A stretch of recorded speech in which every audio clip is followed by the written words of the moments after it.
Or was it you got proof of it all? We'll get a reference. All right. Let's do it indeed, yep. No mucking around here today. We're on fire. Let's get that up and running. That should be up running. So, string by yarns, mate. See you again.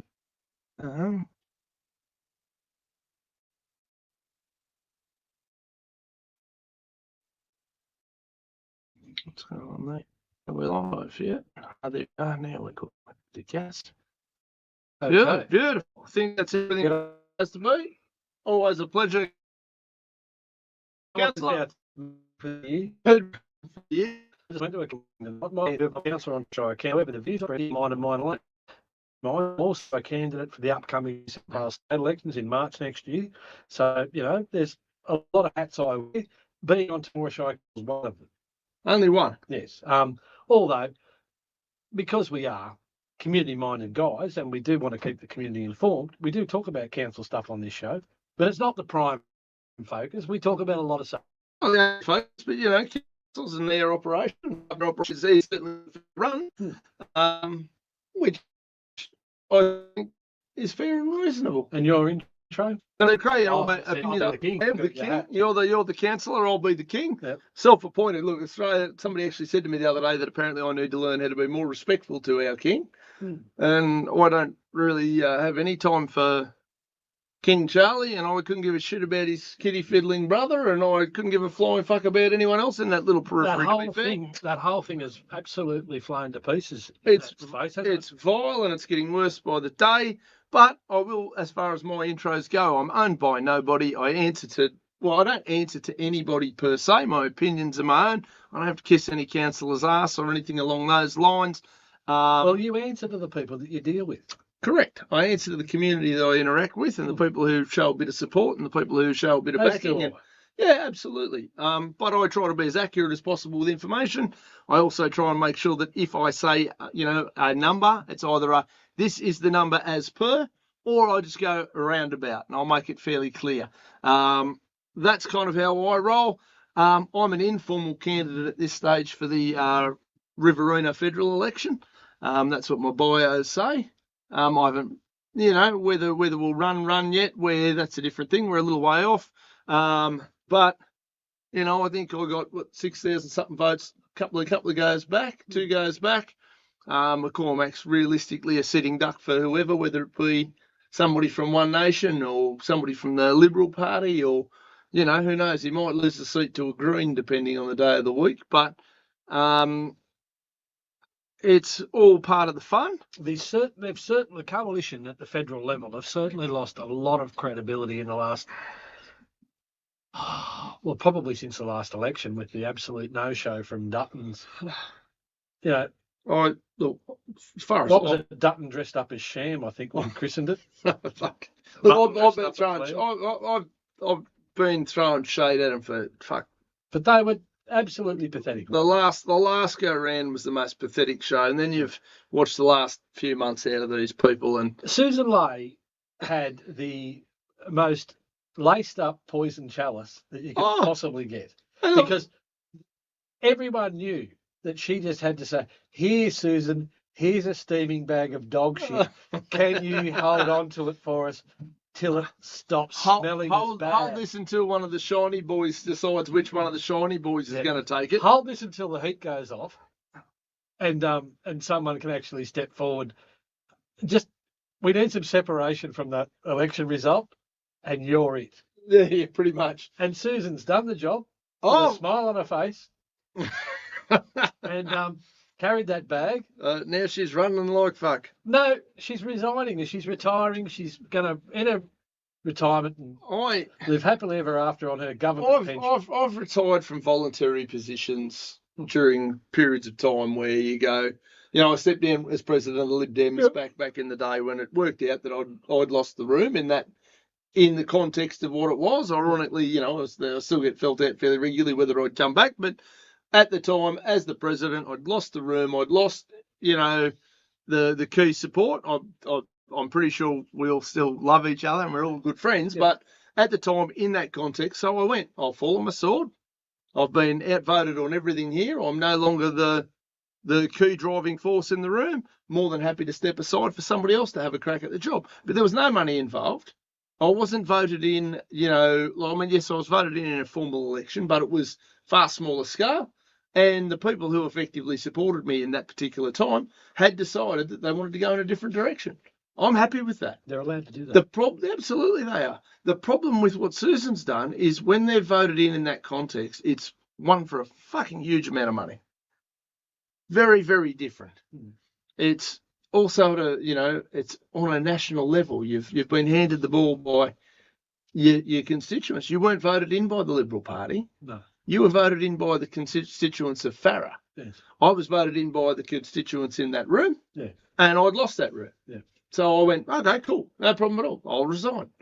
Not a problem. Next hat up. When you're voted in by the constituents of your electorate, whether they're still happy with it or not, that was to remain to be seen until the next election cycle.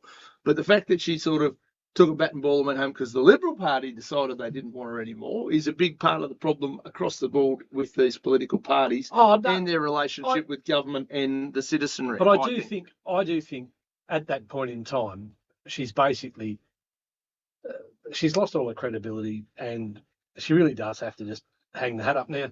They're going to face a by-election now. It's going to be expensive. Who knows? It's messy. It's always messy. Every party from here till you're going to see, parties like the Fusion Party, the Libertarians will run somebody, One Nation will run somebody. There'll be 3 or 4 pretend independents. There might even be a real independent or 2. You never know. They're going to try and recruit Helen Dalton for One Nation. I think she'd be mad to take the job. From what I understand, One Nation about 75 candidates nominate for that seat. They all think it's very winnable. I don't know if I'd go as far as winnable, but I think they'll be certainly. I think Helen's doing a great job in her own space, so I don't know whether she'd be. I think she'd be reluctant to abandon being an elected representative there to risk becoming an unelected representative somewhere else. And particularly with the good job she's doing. I mean, I wouldn't be surprised to see her join One Nation in her current position. And I'd made overtures to her and Roy Butler and Phil Donato when they left Shooters and Fishers, because at that time I was president at Lib Dems, and I saw those 3 guys leaving Shooters, Fishers and Farmers as possibly a good match. We certainly had some discussions with a couple of them, looking at what possibilities there were and there weren't at the time. And she's a good MP. But, yeah, it's going to be interesting to see how Farah blows up. I think there's a ton of room for various. I think we are at the tipping point, though, where a lot more independents are going to be elected. I think the 2-party system, due to the poor performance of the Lib Nats, I think the 2-party system's almost dead. It's almost at that stage where Europe is, where you've got to have little parties forming these coalitions, and how do they work, and where does it land, and there are pros and cons to that, and there are pros and cons to. I think it's exciting, and I think it's wonderful, and I think it is true democracy at work. And the sooner that people represent their constituents on the ground in Canberra, the better. This idea that going in and voting for something that's actually negative for your own constituency just to be part of a party. Yeah. Like, I couldn't do that.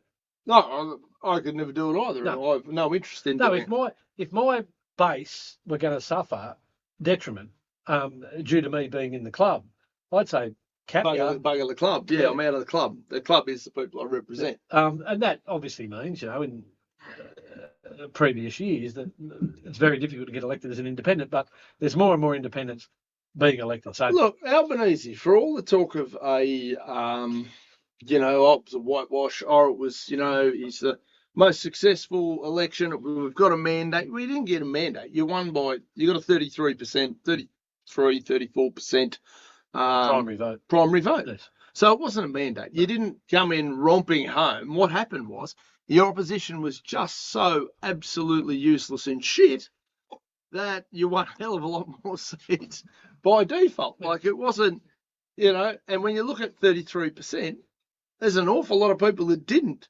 give you their primary vote. There's there's almost a Stephen Bradbury. No, it is a Stephen Bradbury win. It's not because he was a contender. So was Bradbury. He was in the ring. Well, he was in the race. He was in the race, and had they all not fallen over, if the Liberal Party hadn't fallen over, and I think we discussed it on the program, Peter Dutton just had to shut his fucking mouth, and what he did have to say, if anything, was the standard 3 talking points that the Liberal Party used to thrive on. Less silly migration, yes, personal freedoms, and yes, lower taxes and a tighter economy. Yeah. We've just hit $1 trillion worth of debt. Oh, we're bankrupt. We just have we're the Walking Dead. We're that TV show. We're walking around like this. We're done. The IMF in the Australian Financial Review reported that the IMF have sent a letter of warning to the Australian federal government. Yeah, right. I haven't seen this one. This will be good, yeah. Stating that... Pull your heads in. No. Victoria and the Northern Territory are at a high risk of default, and there's a high possibility that the Australian federal taxpayer at the federal level will have to bail them out. Now, that's from the International Monetary Fund. That's not good. No, it's not good. And, I've no doubt the International Monetary Fund is rotten to the core as well. But governments at all levels are spending way more than they're making. And they're like, even MINS, for example, has committed New South Wales to funding another public holiday. Yes. Now, I know business conditions aren't very good for the majority in New South Wales. And funding another public holiday and losing a day's productivity or production from your business is, again, like if Mins wants to kick the can, but like I say, if Mins kicks the can, he only comes and gets it off us anyway. They take it out of their back pocket while they're looking at your front pocket. That's all the governments do. That's the whole lot. So here we are. And his argument was that we're a bit behind in our public holidays, so we need more public holidays. But I'm sure there's plenty of small businesses out there that are a fair bit behind on their monthly accounts. There's a fair bit behind their repayments on things. Everybody is screaming. So I just don't understand why at this point in the cycle you might want to bung another pub. It'll be popular. No, everyone loves the day off. Yes, but not everyone. No, not everyone does. The business owner who's sitting there going, "Who do I put off?"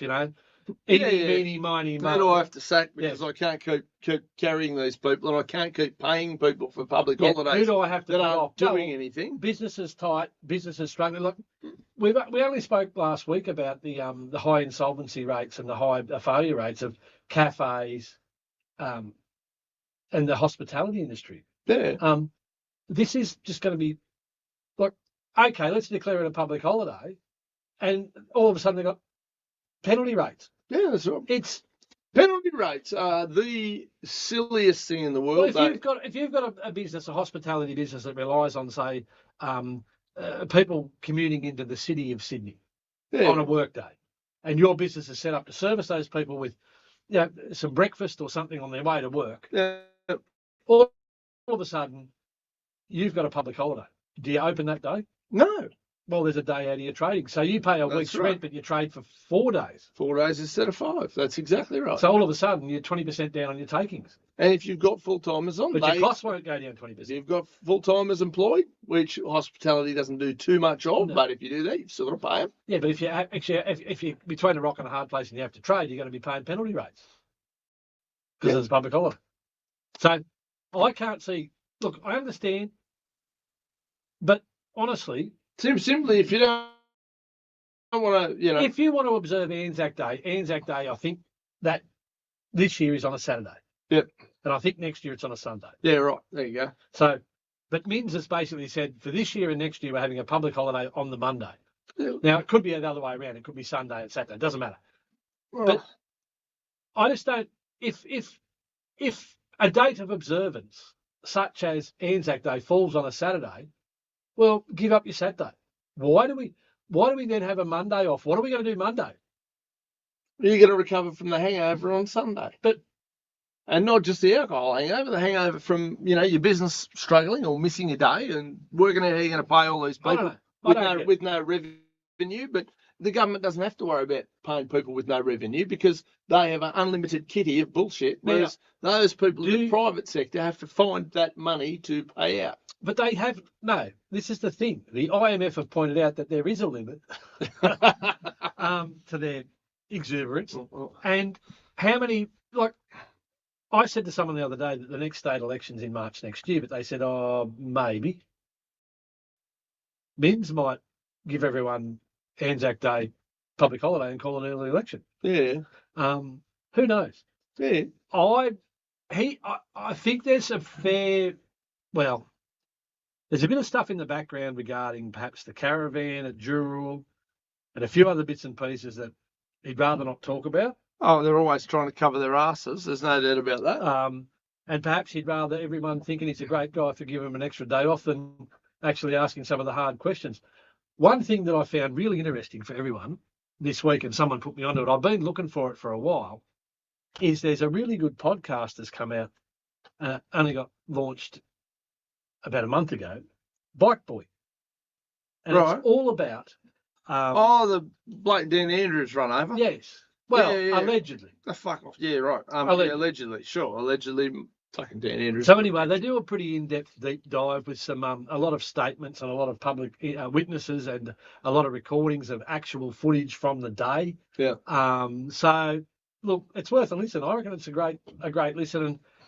And well, if there's a now, I don't know so much about the Northern Territory deserving it, but if there was a state in Australia that I would love to see bankrupt, and I mean just wiped out, would be Victoria. Yes, but not. This is the whole thing, though, and you think, but not the people that don't deserve it. But no, they do. They keep voting for these fucking idiots. Yeah. They deserve what they get, and I've got some really great friends down there. Most of them are political and trying to fight the fuck ups, but you're still there. Well, and I understand them still there because that's a bit about how I feel about Australia some weeks. Recent revelations regarding the CFMEU and the joint's rotten to the core. That place deserves to be bankrupted. It certainly appears as though there's very poor levels of governance. Sunlight's the best disinfectant, and on all these things, everything from Epstein to the Victorian government to Temora Shire Council, if all these revelations roll out, if it needs to be exposed and disinfected by the reality of the reality, then let it fucking burn. If we are being run by corrupt, kitty fiddling, fucking Satan worshipping dead shits, let it burn. I don't care. If a council is so broken and so corrupted that it's got to bring in special rate variations to justify mismanagement and bad spending, let it fucking burn. The whole lot. Victorian government, just let it collapse. The people will either, one, respond and go, geez, we've got a big problem here, we better fix this, and they'll turf these arseholes out on their head and they'll fix it. Or they're going to enjoy the fruits of their, fucking willingness to vote in dead shits. They want communism. They've asked for it. They keep voting for it. They follow Dan. Dan got 3 goes. Mm-hmm. And now you got this fucking idiot bimbo, and they keep voting for them, and they keep getting more and more pineapple shoved up their bum. Mm. And they keep doing it. And if they do it again next time around, I say build a brick wall around fucking Victoria, shut the gate, get rid of it, let it burn. I have no sympathy for them whatsoever. Now, I don't know how the Northern Territory get into quite that amount of strife. The Northern Territory has got a high percentage of people on benefits or welfare. Yeah, well, that doesn't surprise. And a low base to raise revenue from.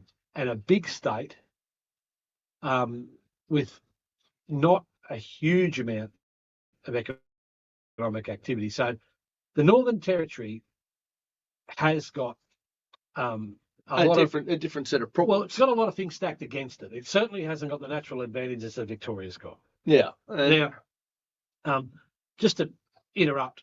Yeah.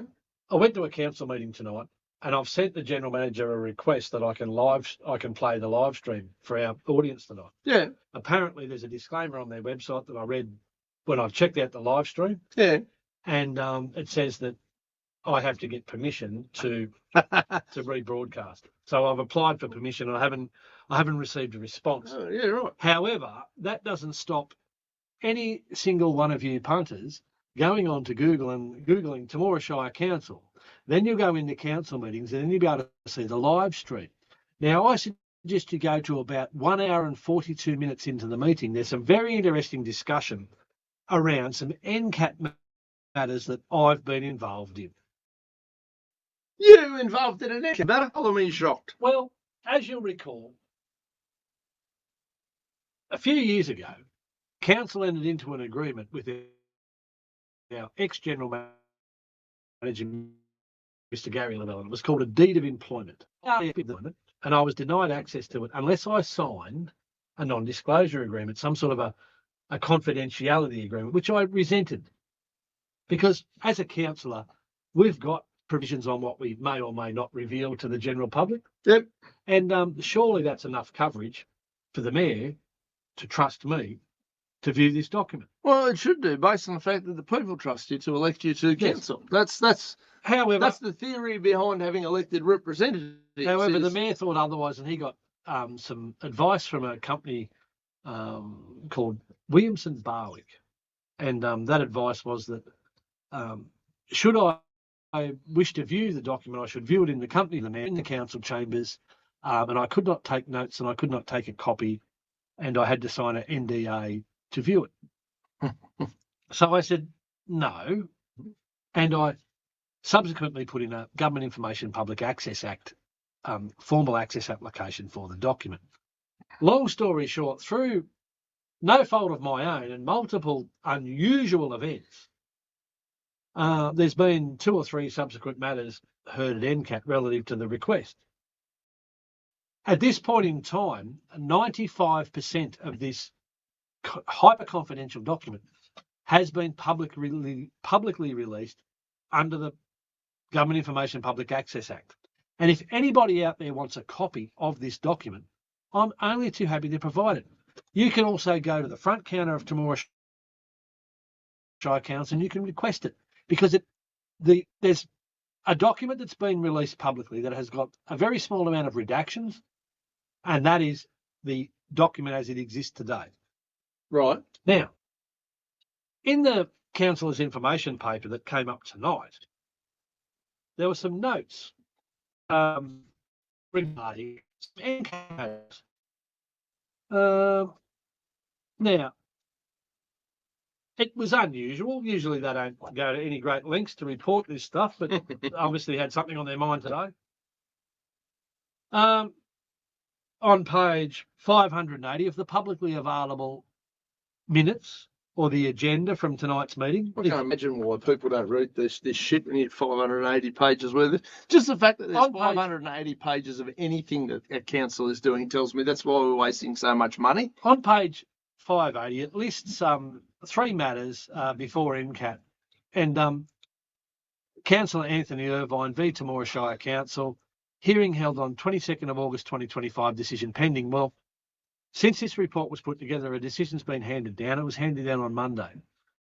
And the decision handed down was to council had chosen not to release any further information, and that decision was upheld. Right. Now, you'll recall, we're at the point now where 95% of this information has been released. I did a GIPA request that I was entitled to put in. It was a legal, lawful GIPA request, and it was a reviewable decision. So I asked for review of it, and basically my final request was that NCAT review the material, and should there be anything further released, that they release it, because I was going to exercise my right to access the remaining approximately 5% of the document.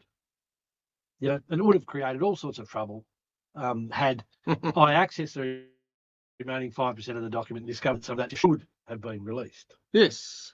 So NCAT have determined, I haven't read the fine detail of the decision. I will. It only came out Monday, and I've been preparing for the council meeting. So this report blindsided me to some extent. But anyway, the conversation tonight was around the costs incurred by council in trying to maintain the confidentiality of this agreement. Now, to date, 95% of this document is now public access. I believe as a councillor, I'm doing my job, because I believe when a council then is into an agreement with someone, I think that the ratepayers and the residents should be privy to that agreement. However, others disagree. There was a question asked of the Director of Administration and Finance as to how much council had committed in funding to the legal fees relative to just this one matter that has had a lot of different elements to it. Yep. And the response was $52,000. Oh, good. So Temora Shire Council have spent $52,000 trying to keep a secret, an agreement between an ex-general manager and the government. Yep. Secret. The mayor made comments that he was grossly offended and upset by the fact that now I was exercising my right to access the remainder of the document. He was very, very... I'm grossly offended that these pricks want to keep secrets all the time. But he was very, very offended and thought it some sort of an affront that I would actually not access the document via the non-disclosure agreement in the first instance. But as again, I've said, I resent the fact of being a party to agreement. Not and how do you sign a non-disclosure agreement for a document knowing full well that you don't know what's in it? And some of it may be in there that the public deserve to know. Well, this is how the Epstein files became a thing. Sorry, it's a secret. We've got to sign it. We've got to put a little gun to your head. We can't be using secrets. What are you going to do? Oh, hang on. And that's how it snowballs into the next one, into the next one. You sign that agreement, and then all of a sudden, you know secrets that we're not allowed to know. We lose faith in you because we go, mate, if there's stuff in there we should know. You also lose confidence going, hang on a minute. There's still a considerable amount of information associated with this in terms of amounts of payments and term of tenure and all the rest of it that I haven't been privy to. Yeah. So that'll all should be revealed shortly. Anyway, the indignation shown by some of the other councillors, no defamation, but to my knowledge, I haven't defamed anyone in this process. I really try not to. No, I've seen your name slandered pretty aggressively. No, but I really try. Platforms. I try not to, and I haven't received a note of concern. I'd like to know which council that is. Well, you can go and watch the live stream. I'll have to. It starts at 1 hour and 42 minutes. Yeah, I was going to say, I'm not watching the whole thing. It only goes for about 3 minutes, but it's an interesting exchange. The audio quality is quite poor, but that's matches the 52 grand's worth of wasted spending. So, but the mayor's quite offended. Quite a few of the other people are quite offended. But the one thing that the residents and ratepayers of Temora Shire Council need to understand is this, and I made it quite clear in the meeting. If you have to appear or you wish to initiate a matter at NCAT, you have the option to represent yourself. Now, I've been to an NCAT matter where Temora Shire Council have sent their public officer to represent them. Now, that would have come obviously at the cost of wages. However, they were being met anyway because the individual's a salaried person. Anyway, yeah. So if the individual's a salaried person, there's no impact on the council's bank balance. The only impact might be the travel. The travel expenses, maybe some accommodation if they have to stay a night. Not $52,000. Correct. So if council have engaged lawyers to the tune of $52,000, and then they've also had to bear the staff costs in the preparation of all these matters, and ultimately the document that was hyper confidential, 95% of that is now been released. You do wonder whether they got value for money. Well, they clearly didn't get any value for money at all for the ratepayers, because I don't really care about their. That can be for them to determine. Now, there was a strong sentiment. This is my personal opinion. I felt a strong sentiment of anti. So out of that, based on 95% of it's redacted, $49,400 is wasted in that. Out of that amount? No, I would say it's cost them $52,000 to keep 5% of it private. So on that basis, well, from their perspective, but that's 50,000 is 5%. So let's work that out. So what is it? Is that 500,000? Yeah. Yeah. I've got $500,000 worth of document. I don't know. I'm really confused. I felt very I felt quite bullied, and it council choice to spend money. They didn't have to spend the money. I didn't force them to spend the money. No, they chose to because, one, they weren't brave enough to represent themselves, because when you're hiding bullshit, you need to get as many lives as possible. I don't know what their motivation is, and I have got no insight into their motivation. I can speculate. You can speculate, but it's only your opinion. For sure. I have got no understanding of what their motivation was. However, the idea that this GIPA process is onerous for council, well, it's only onerous when council withholds information that should have been publicly available. Well, so could be. Even not even publicly available to the councillor who is a member of the governing body that it's between. Well, if you want to keep secrets, you're going to get caught. Let's talk about a similar type of item. Now, I requested a copy of the previous general manager's employment contract, and that was forthcoming. And I, to this day, have maintained confidentiality of that document. So I haven't got a history of not keeping it secret. So no, it's a council to. But I mean, I wouldn't consider it a secret. Who gives a shit about if everything's above board? Who cares? But if I want to, everything's above board, and you're just looking at it because you're a signatory on it as a member of council, that's a very different thing. To this is a secret you can't look at. They're going to block by me. This is the other major concern I've got with the proceedings that unfolded tonight, because the mayor revealed that I'm the only councillor who's actually requested access to the document. So all of the other councillors who were party to the agreement back in 2023, in July 2023, when the agreement was actioned, we're all quite happy to not know and not have any idea, allegedly. Have been party to an agreement that they're legally bound by, but they haven't viewed. And if you're those councillors and you're voted for those councillors, you want to ask some questions. Well, I'm gobsmacked. Why are these councillors putting themselves on the hook? Why would you commit to an agreement that you haven't viewed? I can't. I really don't understand. That's out of the answer. I certainly can't make judgment on that space, but for my own, the way I operate, I don't see agreement. I don't. Why not? I don't. My blend to have it, and I. Particularly when you're signing off on them on behalf of the people who elected you. It's not even like this is an agreement between you and your mate down at the pub, or even an agreement between you and a client where you go, yeah, I'll do A, you give me X amount of dollars, and it's not a problem unless it's a problem. This is you're signing agreements, or these agreements are being signed on behalf of the governing body who are representing the people who effectively have to pay for this shit. And spending their money. Yes. It's the expenditure of public funds. This is not private endeavour. This is not something private.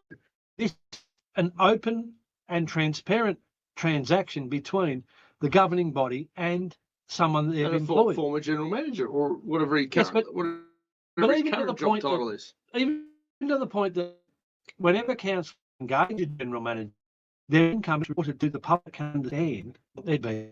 Yeah.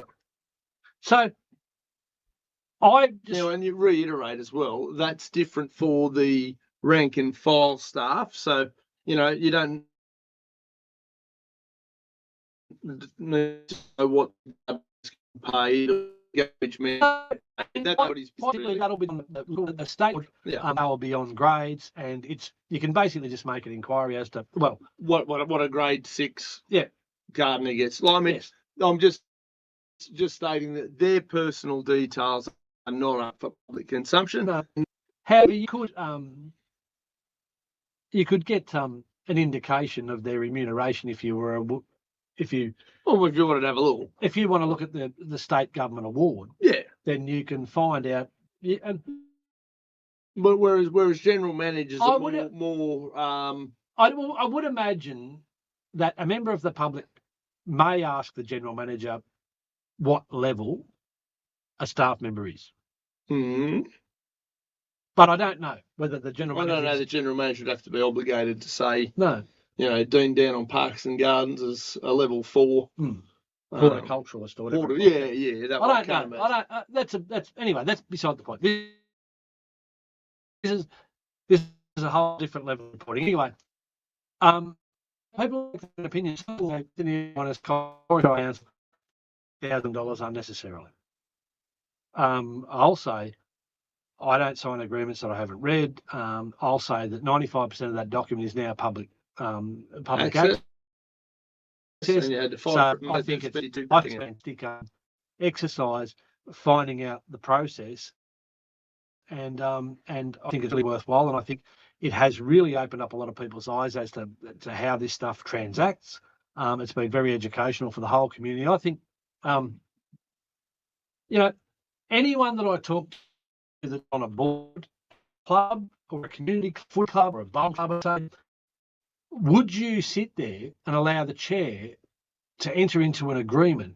If you're a member of the board, enter into an agreement that you're not party to. And to a man, I have never heard a single person say yes. No, there is not a single person I've asked that question to who have said, I would allow the chair of the board to enter into an agreement that I haven't seen on my behalf. Yeah. Well, I don't think that's any different to what I've done. No, 100% correct. Yeah, make me out to be a villain. He seems to be offended. He's had some. He does like his cowboys and Indians. Let's be fair to him. And he has made. Anyway, I just urge everyone to go and watch the live stream. Make your own judgment, opinion of it. Yeah.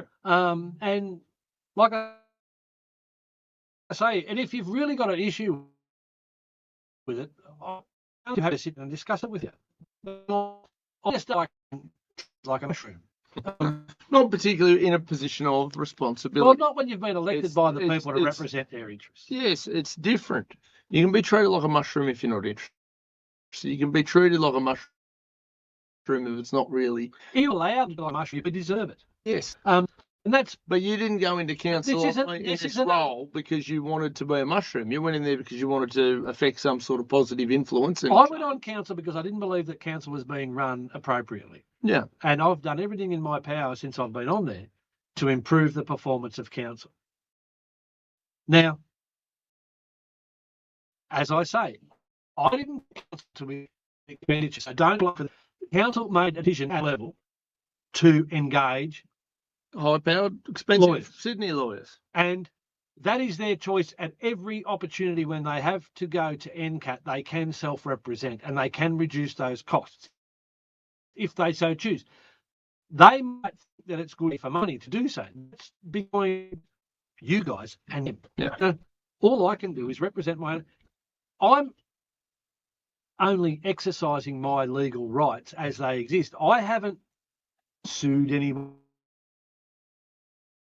I haven't initiated civil action against them. It's your decision. I've asked for access to government. The agency that I've asked have said, we're not going to give it to you. And when they do that, that's a reviewable decision. Then I've asked for NCAT to review the decision. That's it. In a nutshell, that is it. I've asked for a review at NCAT. Yeah.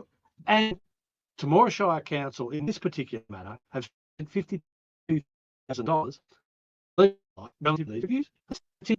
Council could have represented themselves, or council, if you'd reckon with the amount of people that, the brains trust down there, they wouldn't need to hire all these expensive lawyers. They'd be able to make a few decisions on their own or for themselves. If the mayor had have said to me, this is a document, I urge you, implore you to exercise and keep this matter confidential, you would certainly consider it, I imagine. My response would have been, I will do the document. If something I'm disturbing and I believe needs reporting to integrity and something, I'll do so. But if I'm satisfied that the document is in the best interests of the people of Temora, rest assured, I will keep that document confidential, and I will go out and scream it from the rooftops that I think the people of Temora's interests are being represented in this agreement. Yep. If I didn't think the people's interests were represented, I would take it up with individuals who've had an agreement. If they're satisfactory, then there may be further discussions. I can't be any fairer than that, I don't think. Oh, I think it's a fair dinkum way to look at it. And I won't accept blame for this. It's not choice to make. It was my choice to ask for a review of that decision at NCAT. Yeah. That's it. And that was my choice. I have borne all of my own costs. The ratepayers of tomorrow haven't paid a cent for me to travel to Sydney to attend these matters. They haven't paid for a drop of fuel. I haven't put an expenses claim in for hotel accommodation or meals or fuel relative to this. But I'm absolutely convinced that anyone who's gone to these matters on behalf of council has. They certainly wouldn't have met them out of their office. And that's how it works. If they're an employee and they'd have their instead. I hope I've cleared up, or I hope I've represented what's actually occurred. And I really do urge everyone to go and make use of this newfangled live stream, even though the audio quality and the video quality, to my mind, is extraordinarily poor. The audio quality and the video quality that this legend and myself managed to achieve on a weekly basis, on an absolute shoestring, to my mind is... I'd love their budget. Imagine what we'd have here. That'd be, geez, good. Well, I think... What did it say? By people, I don't know.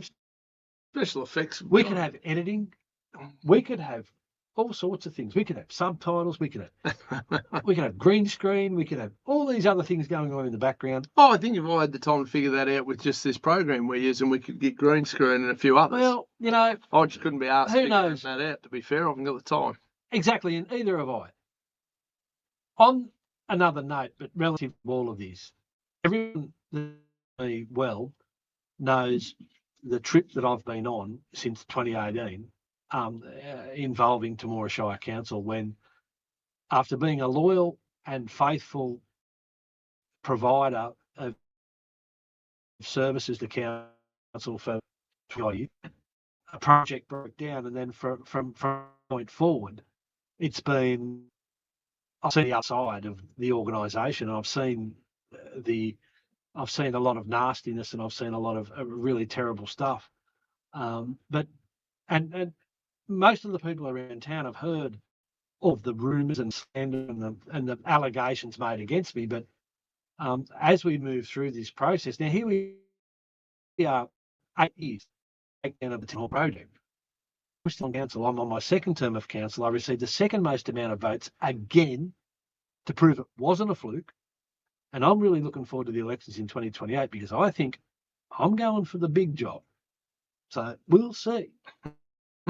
I'm hanging out. They've thrown, to my mind, the kitchen sink at me, and it's over there, and it's got dents in it, and I look brand new. You're a very dashing looking man, yes. So what can you do? You just got to keep stepping up. You got to walk through the bullshit. You got to walk through the lies.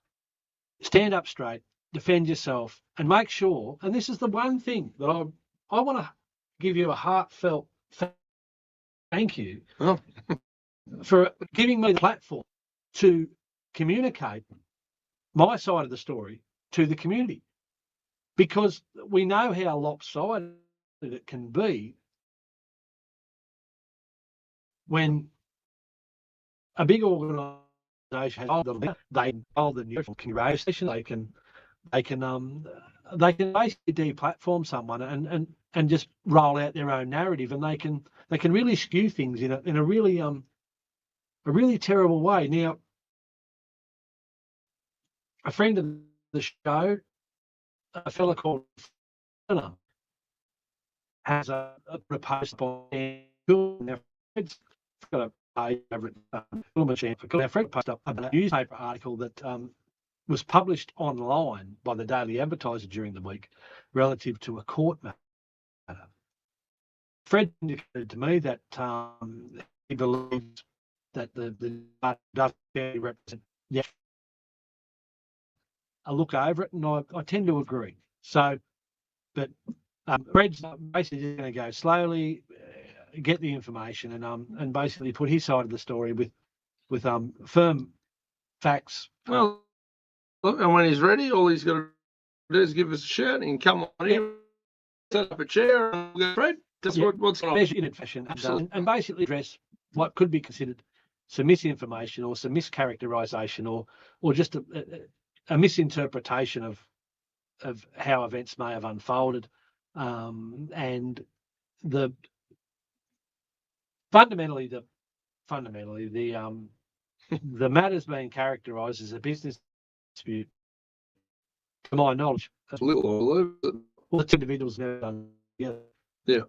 So it's very hard to have a business dispute if you don't do business. No. There was some council stuff, some Coolman Shire council stuff that I believe, and my understanding of it was the catalyst of it. Yeah. Had some stuff with some social media stuff that ran up and was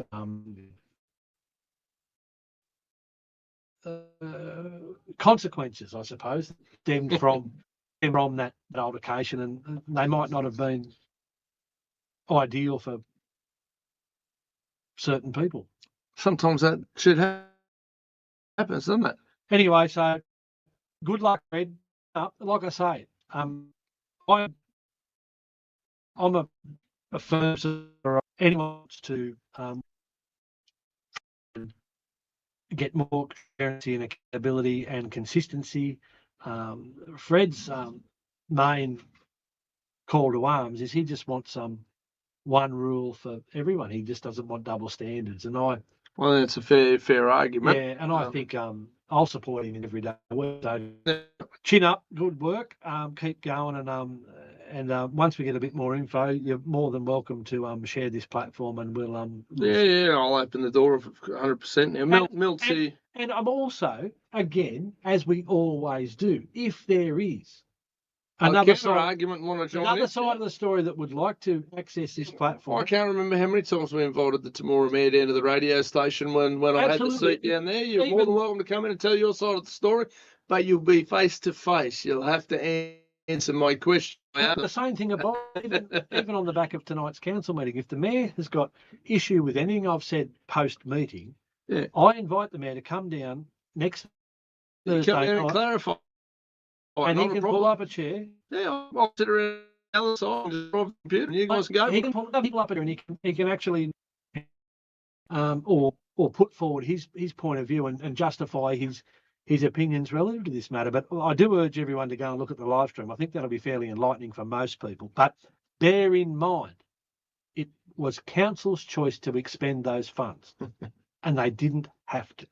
So you need to keep that in mind. Just mentioned Blanche gets according to the mayor there. I've met the mayor out there a couple of times, not a bad sort of fellow to tell. But yes, the GC files without a doubt, mate. They're all blind. Absolutely, and that is the point. And this is the thing that I keep saying to people. Even the most obvious iteration of it recently is the gun laws and the fact that honest, law-abiding citizens out in the bush are being penalised for the actions of others in the city. And the laws are put in place to pay the people who are scared in the cities. It's got nothing to do with people out in the bush, and they've got no understanding. But as we've always said, the first step in understanding of this stuff goes the fact that 87% of Australia's population live within 50 k's of the coast. So that means the whole rest of the interior is only 13%. So if we agreed unanimously to a person, that's only 10%. It's a fucking farmers course climate change. No, but who have no concept of what our day looks like, what our life looks like, what our, I believe, I've always said, if you really wanted to improve Australia, you could put a rabbit-proof fence along the Great Range and keep them all over there. Just leave us to do our thing over here, and I think it'd be the best place ever. But we're denied self-determination out here, and that's probably the biggest issue. So that's my little rant in that space. Now Fred's just thrown out a thanks, fellas, to take us up on the offer. So at some stage we're going to have Fred Ferner on as a guest, it appears. Now we do have another guest coming in tonight. I think he's having his dinner from what I can see there. So I'm thinking maybe we just do a quick. We better get our Rick Picks section done before we get into the meat and potatoes, especially. Just a quick survey. How much actual column inches is dedicated to Temora Shire Council's Mayor, Councillor Rick Furman, OAM. Fucking 85 different bullshit titles. The Lord of the Manor, the Country Mayors Association, the Chair President of Re-Rock, Mordor, fucking whatever. Anyways, just so you know, this paper it's got a few pages in there. The more section of the paper is really page 6 and section in the back. So start at the front page. Also, let's start at the front page because the first fib they've told this week, I went into the paper shop this morning, the local paper shop, as I do every Thursday, to buy my copy of the Temora Independent, and they said, had a little sign there saying, as of today's edition, it's now $3. And I walked out and I said to the fellow, I said, propaganda has gone up to $3, and they look at the price on the actual paper. On the paper. Still $2.50. $2.50. So I suppose if you really wanted to, you could probably present at the office of the Temora Independent tomorrow and perhaps claim your 50% refund. 50 cents refund. As far as I'm concerned, they probably 50 cents probably overpaying for the thing anyway. But well, look, we just go. Just want to grab this absolute piece of shit of a newspaper. But anyway, I'm biased. So page 1, we have no Rick Picks. None on there. Page 2. Oh, no, she's a lovely lady. That's very good. Page 3, there's our first Rick Pick, ladies and gentlemen. We're off and racing. Over to page 4. No, we've got some bird doing Clean Up Australia Day. Don't know who she is. She's not on there. Page 5. An author. Some folks doing it's only 1.5 pages here, Councillor. We were going last week. One last. We got more to Bruno. I reckon more often than not, a literal chair, would be far better served for most of these organisations. And on page 6, we're back, so we're 2 for 6. I'm going to skip all the times leave bullshit because that has nothing to do with small paper, although I'm sure if I look through there, you might find 1 or 2. Now we're into back over to page 17 over here, because random and what we would call the small pages. It's installment. Please, we want your money. We are broke, and we keep wasting it on bullshit. And then we're in the sports section. No sign there. No sign there. We might be stuck at 2 today, Anthony. No, we can't be. Well, I'm only looking at pictures. I'm sure there's more men's.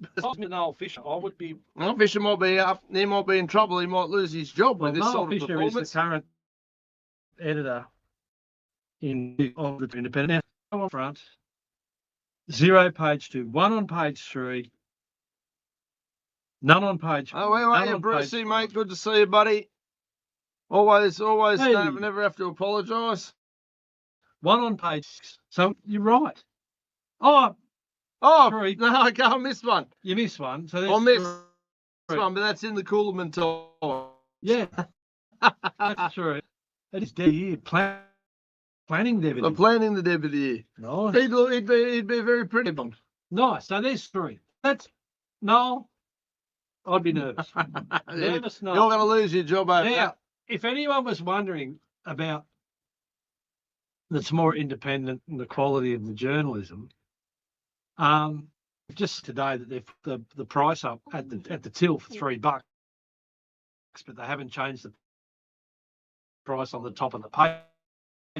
But this really unique collection This is the collector's edition, and I'm telling you, it's so special. On November 20th, 2025. Yeah, anyone who's got a 2025 calendar handy, if they consult that calendar, there's a fair chance that November 20 will be. It's more independent. I managed to make it happen on a Friday. They managed to make it happen on now. I haven't seen. I've got tomorrow about with horses. Now I can actually, no stock market results. Nothing you could leverage. What we have got though is a collector's edition paper where they've got. My biggest issue with that type of shit is that these people get paid money. You pay out once Thursday. You got 7 days to make a newspaper. How can you print a paper that's Friday?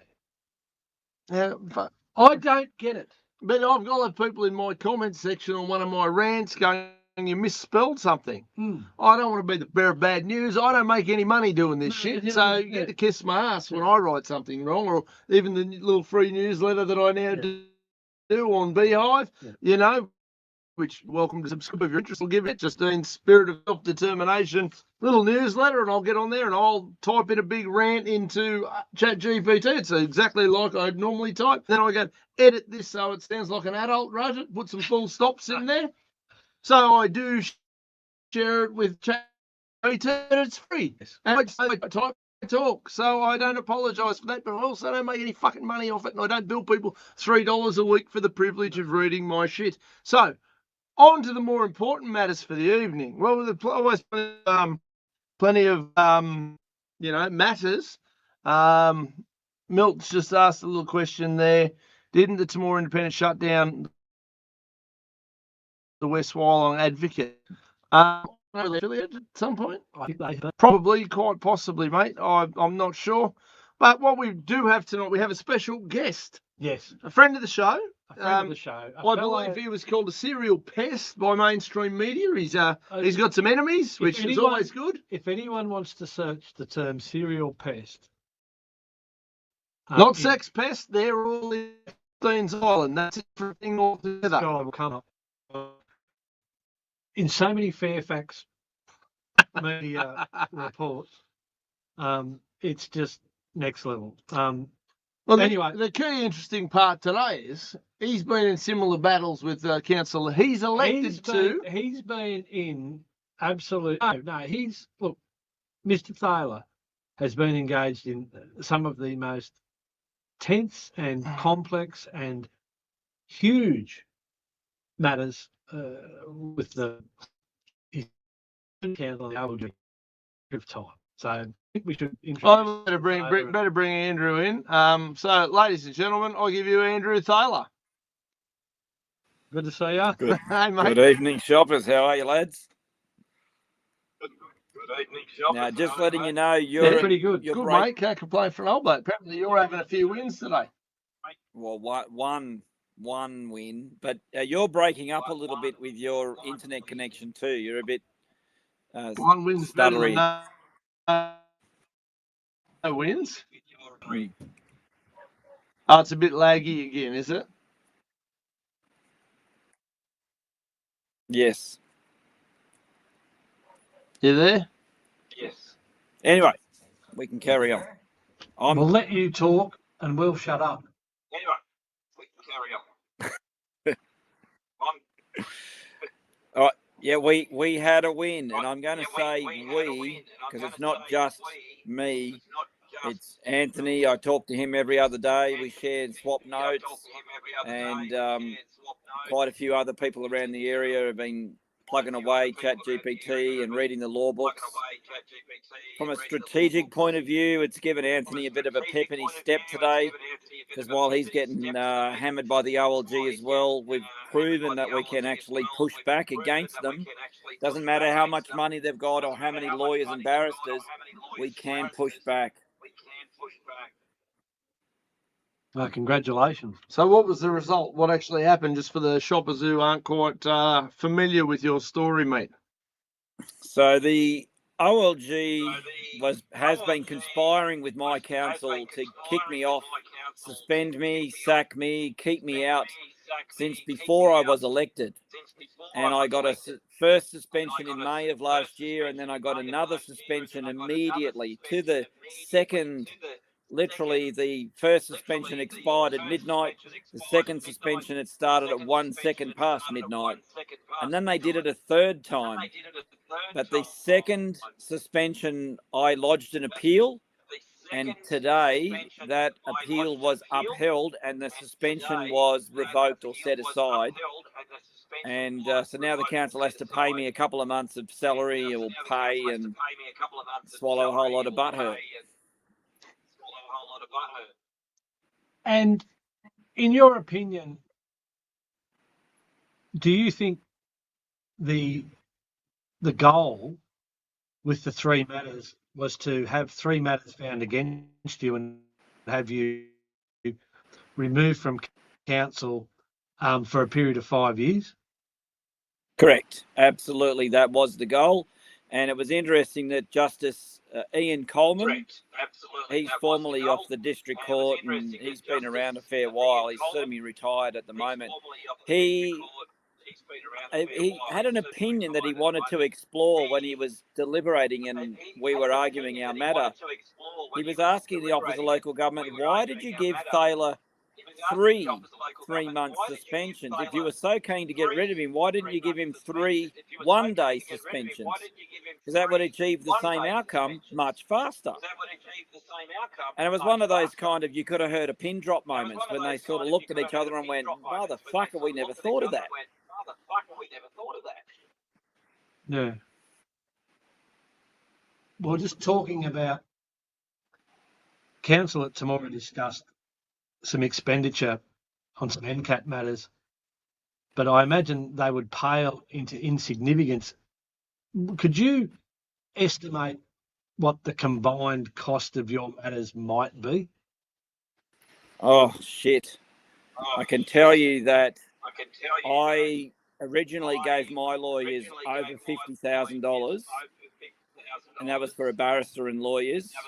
And I actually lodged a claim under council's indemnity insurance. So our council is required under the Local Government Act to have sufficient insurance. That includes workers' comp, public liability, and like a professional indemnity insurance for councillors and officers of the council. They told me to go jump. I persisted. I have now approved 4 claims against the CGU insurance company. So they're paying, and my lawyers and barrister first bill is over $200,000, and I think they've probably spent that again with my new law firm who've been appointed by the insurer, because there's a senior barrister, a junior barrister, and about 5 lawyers and a clerk on my case now, because it's apparently an extremely high-profile case. So that's why the win is very strategic. The Office of Local Government have had more lawyers than I can keep track of, and a double barrister team at every appearance, every mention, submissions. Easy $1 million has been ripped up. That's horrendous, isn't it? Well, it's remember that Parramatta Council spent $1 million fighting Kelly Daly over a censure because she appealed the censure and she won. It cost her around $200,000, and the council spent $1 million. And then they went to appeal, and the council sacked their CEO for continuing to make stupid decisions. Hot off the press, I've got a censure recommendation as well. Council don't know what to do, so they're sitting on it and waiting for something.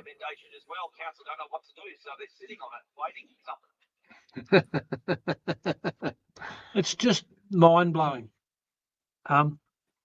Look, we've got a pretty patchy line tonight, and I apologise for that. We're just working on some tech issues at this end, and we've loaded up the system a fair bit. We've got a couple of visitors who are also accessing the service. We might have to cut it short, and I just for the quality. But look, I just want to really thank you for taking the time to come on tonight and to give the audience some perspective as to, because I was really sort of targeted. I felt I was targeted tonight at the council meeting, and I was being blamed for council committing $52,000 in legal fees to try and keep stuff private in the GIPA process. But that was council's choice. This OLG stuff, they're throwing the kitchen sink with this, aren't they?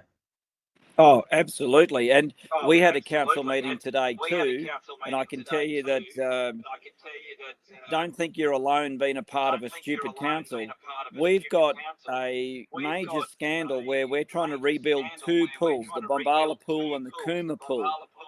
And the subbies have walked off the job because the prime contractor owes them over $600,000 in unpaid invoices. So I brought a motion to the council tonight to try to deal with that. They wouldn't allow that motion to come on, and instead they brought forward a motion to talk about giving $5,000 support to a community group to get legal advice to try and do a community nursing home in Berrydale.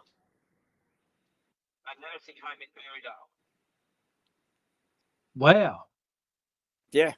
So when you want to talk about... So when are they going to come back and talk about your matter? I don't know. I'm in court next Monday, and then I'm in a court again next Thursday and Friday. And just for shits and giggles, I got another court case served on me this afternoon by email.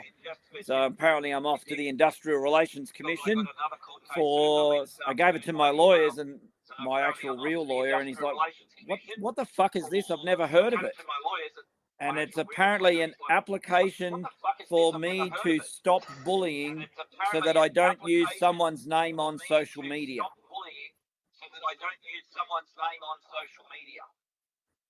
Wow. Oh, get fucked. The world's a circus. It is, and I can tell you what my lawyer, and my lawyer's Mark Davis, right? He's been around, former Dateline correspondent, Four Corners, you name it. He's been around. He's a top bloke. And his message was, I sent him this court matter. He says, reading now, how many more human behaviours can be criminalised, do you think? And that is a very, very valid question. We are definitely living in a world where just being human is illegal. Stop it. Don't do it anymore. It's out of control. The world's absolutely... Look, we are without a shadow of a doubt, in my opinion, living in the dumbest period in human history. For all of our bells and whistles, all of our technology, all of our little clever tricks and bullshit, we are the dumbest time in human history ever. And I'm not sure I think it's going to have to collapse a hell of a lot harder before it gets back to any semblance of good sense, I think. Yeah. Well, what it says to me is only a lefty could come up with a court process in an industrial relations commission where somebody can say, I want an order ordering someone to not use my name on social media. It's immediately in violation of Article 19 of the Human Rights Conventions. It's a breach of the political communication. I remind everybody, I'm a serial candidate, federal, state, and local elections. Yep.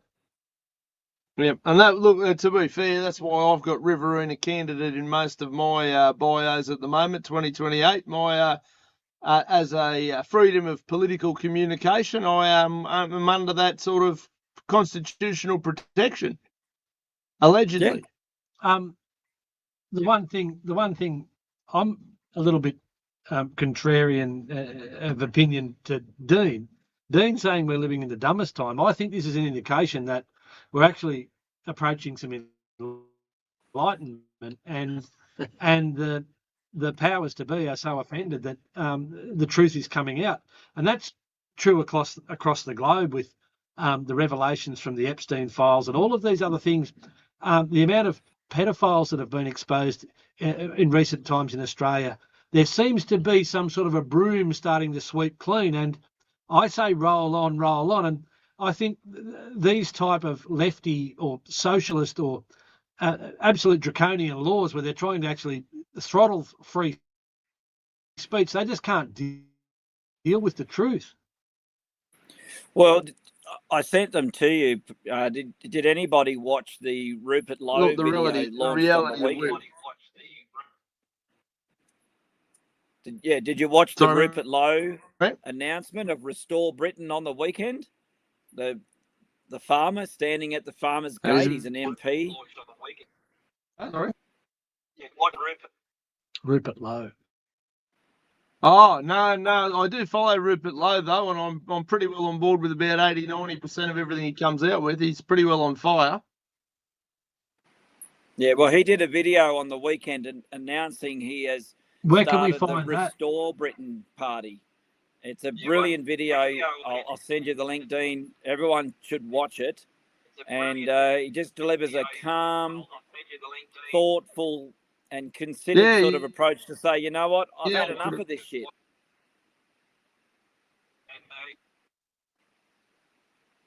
No, it's breaking up badly.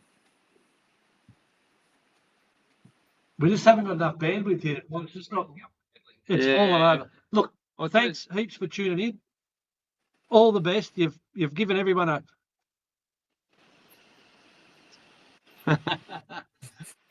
All right. Well, what we'll do is we'll let you go. We'll try and realign it. I believe we're going to tech into the building soon to get some wired internet through, maybe. That'll be right. We'll get some Starlink. Beer o'clock. Fair call. Ladies and gentlemen, follow Andrew Thaler. Sorry?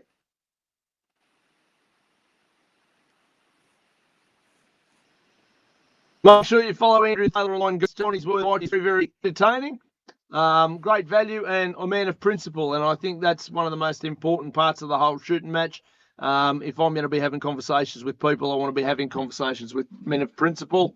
If I'm dealing with men without principle, I'm quite happy to have conversations, but I don't think they're going to like how they're going to. He's really had of the will attract the people and his credit. He really is. They have to. I'm just so happy that today there was a sense of justice and a little win come out. Like, you need these little wins to keep the fight up. It's not a bit of luck. It's actually based in law. Yeah. So the bullies got basically told, no, you can't do that. Yeah, you're pushing your boundaries here, guys. You're overstepping the mark. Realistic to and as you can tell, you just rattled off some figures there. But this costs approaching $500,000. Every chance that they spent double. Well, probably to be fair. So no, to try to get rid of a democratically elected councillor. Yeah, because democracy is only there to, to make democracy. Look, let's be fair, without being too rude. Democracy is anything that people are as full to violate.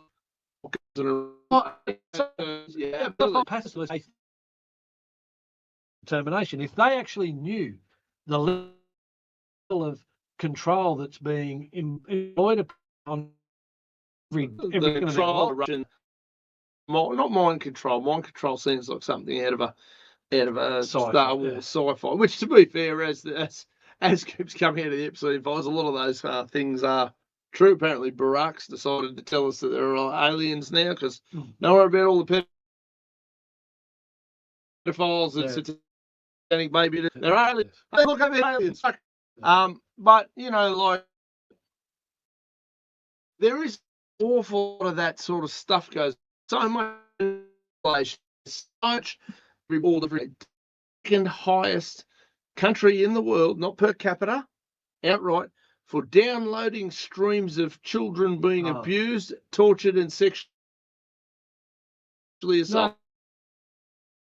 in the world. I don't go look at Australia, our country, our great nation, is the highest. 27 million people. We're the second highest amount of streaming kiddie abuse on the fucking planet. Now I imagine that because a lot of governments don't have the internet streaming shit. But We're second only to the USA, 350 million population. The is 70 million, I think, is the number thereabouts. And they're in third. Wow. We're living in a sick fucking society. Yes. And you know, a bloke got done at one of the rallies recently and he got, I know the bloke, I've never come across him before. I suspect he's a bit of a fuckwit. Some people might like him. Hey, happy day. I think I'll be fuck when he day.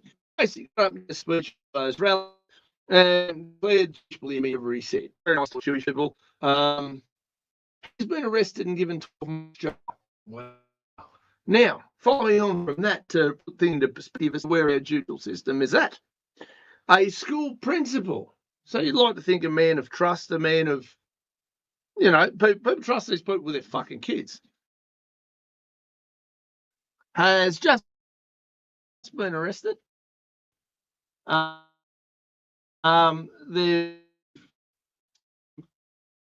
talk about what, you know, responsible to school and all.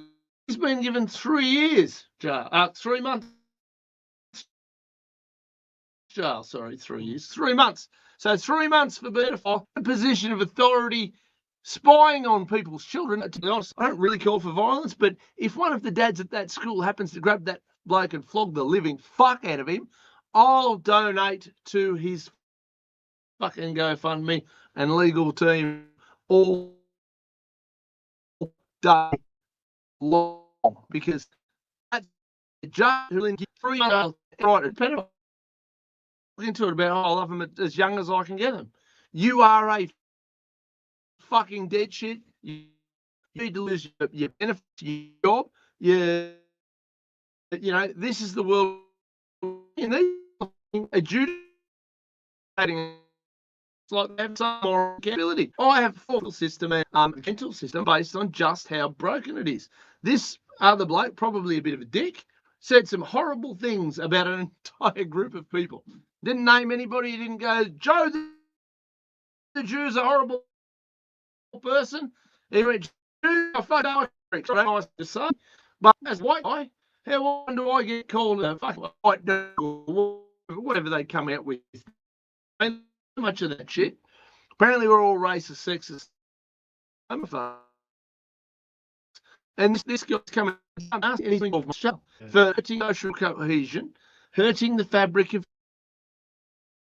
society.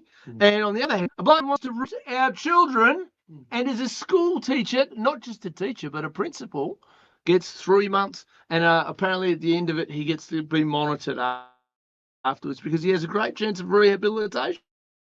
The only way he gets rehabilitated is would you fucking the pricks? I don't know things out. Sure, it's completely out of balance, and that dads need to start flogging these fucks. Well, no arguing, no asking questions, and then any coppers with any bone and fucking listen to you go, I'm not arresting you, fucking chance, mate, go for it.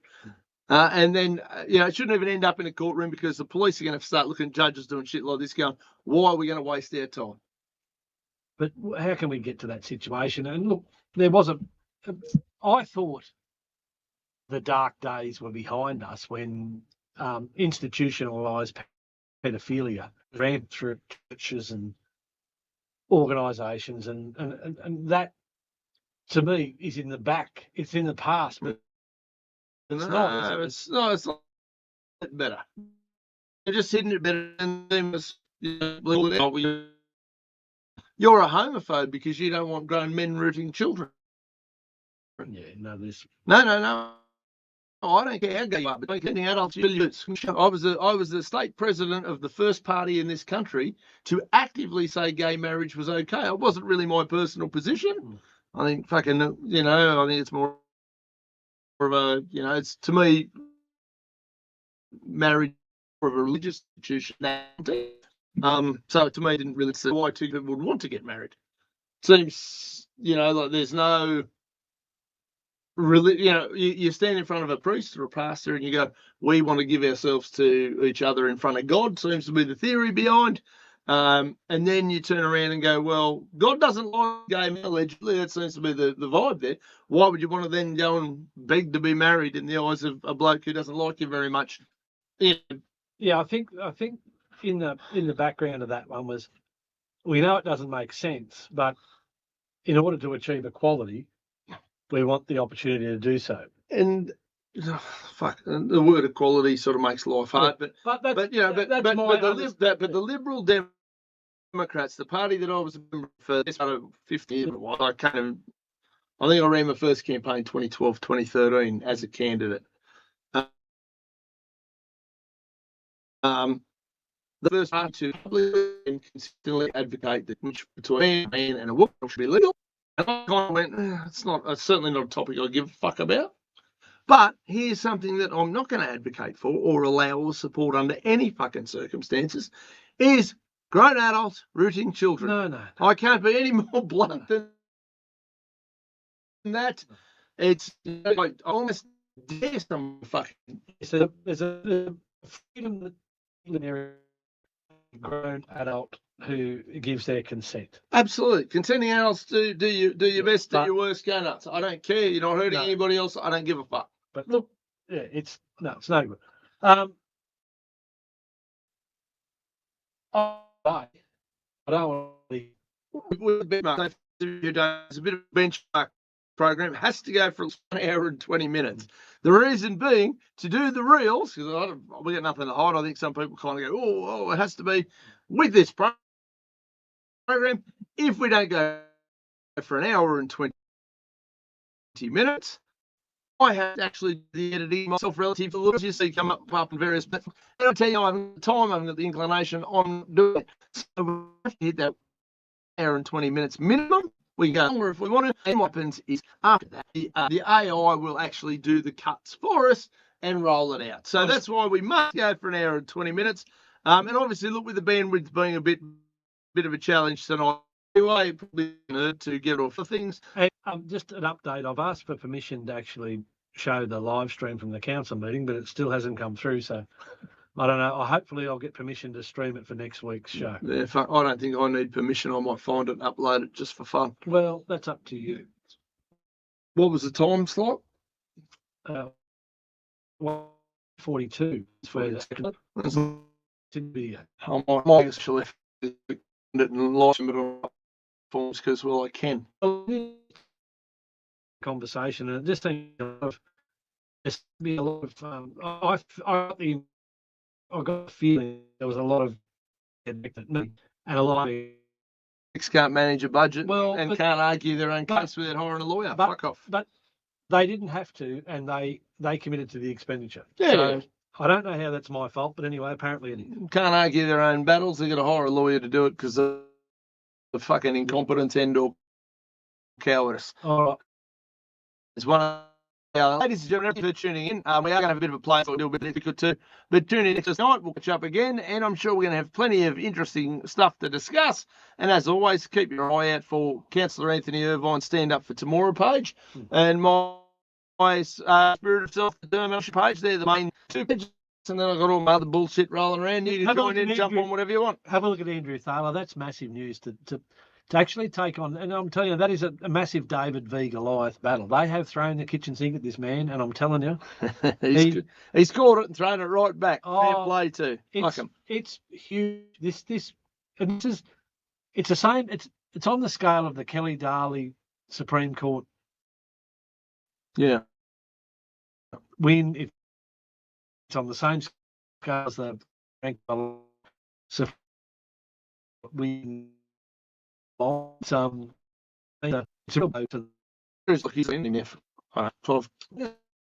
They can rub out an elected representative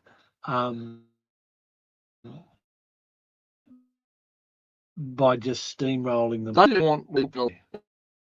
Talk soon.